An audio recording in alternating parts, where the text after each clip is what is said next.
Hello everyone. Yay, another week has begun. Woohoo! I hope you guys all had a great weekend. So this week our lesson is research. Woohoo! Super fun, I know. I'm a nerd, so I actually kind of like doing research depending on the topic and the paper. I know that some of the papers that you will be writing this semester are for basic courses, so they might not be super exciting to you. But believe me, you'll get into the classes that you really want to be in and then write about stuff you really want to write about, and it'll be more enjoyable. But let's just get through what we have to get through in order to get to that point.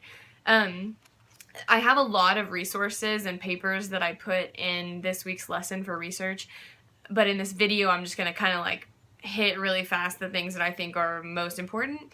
And coming from the how do I start paper that's in the lesson, I'd say that the best way to start writing for a paper is to write a thesis, which is what you're proving in your paper in the first place. So your main point, your thesis, what the whole paper will be about, what you're trying to push in that paper, writing that down first is the most important thing.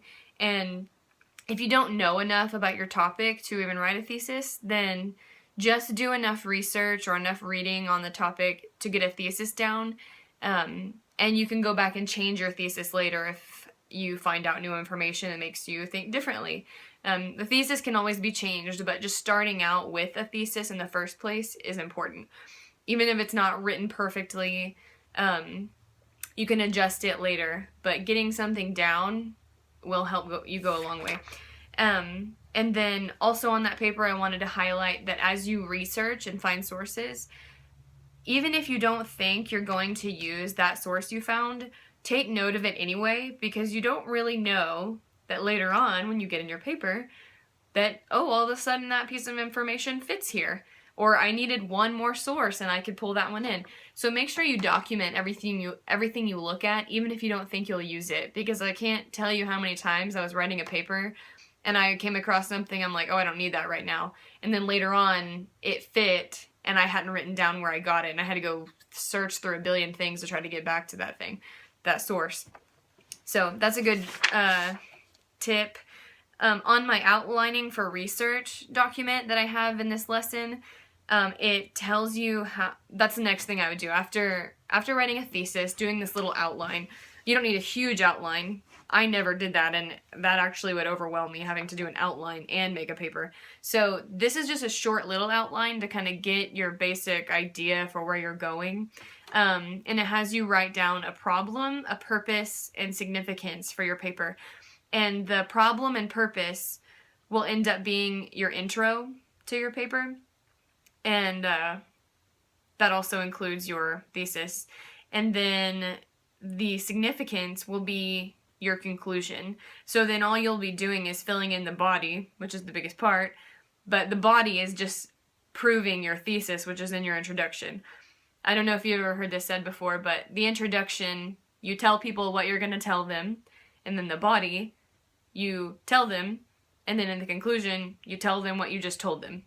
And that is really true. It's just, the introduction is creatively, like, giving them the gist of what you're going to say and what, getting their attention. And then the body is where you tell them everything. And then the conclusion, you just wrap it up and say, that was my main point, and now you know. So a couple other things I have in this lesson are tips on evaluating web sources to make sure that your websites are credible. That's important. And then choosing databases in EBSCO. The EBSCO link is on our website in the library section, and I put on our dashboard what the login is for that so that you can get into that database, because that's an important resource when you need like journal articles and things. And then just looking for books, I found is really easy to do on Google Books. If you don't have access, if you don't have time one night to go to the library, or you can't find what you want in the library, Google Books, most books, Google Books has available like at least 60% of the book. So if you don't want to go buy the book or can't find a library that has it, sometimes Google Books will have the book available, but just won't show you every single page. So you're kind of taking a risk there. But if you're looking for a good book, sometimes with Google Books, you can at least see a portion of it to see if it'd be even useful in you pursuing that book or trying to go get it. And if you need to know more about Google Books or using EBSCO, just feel free to start a discussion or call me or something like that. But the other source I have on there, or document, is called Sources for Sources. And the awesome thing about writing papers in 2017 is that you no longer have to cite anything yourself, in your bibliography. You don't have to do that yourself anymore. Really, all you have to do is either go to worldcat.org or bibme.org, which I have in that Sources for Sources, and it will cite the source for you. All you have to do is search it and then click which kind of citation you want. APA, MLA, Turabian, Chicago, anything like that. And then you just copy and paste it. And if you need any help with in-text citations, I can help you with that. But basically for the bibliography, those sites will do it for you. It's awesome living in this day and age.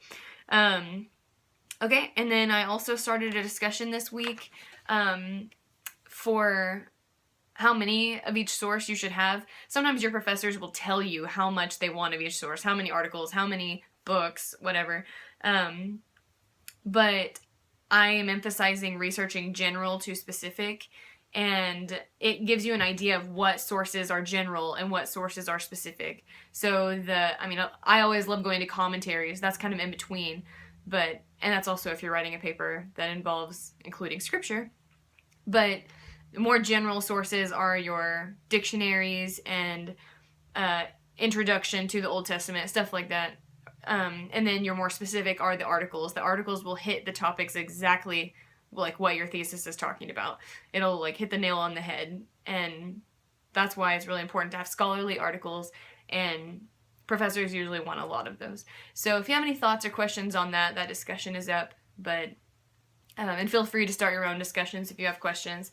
I love research and helping people write those papers to the best of their ability and just improving on writing. So use me as your source, and I'll try to help you as soon as possible when you need it, and edit your papers as fast as possible when you send them to me, because that's a really big deal to me, because paper writing is a huge part of college, so we want to do that well. You guys are awesome, and I'll talk to you later.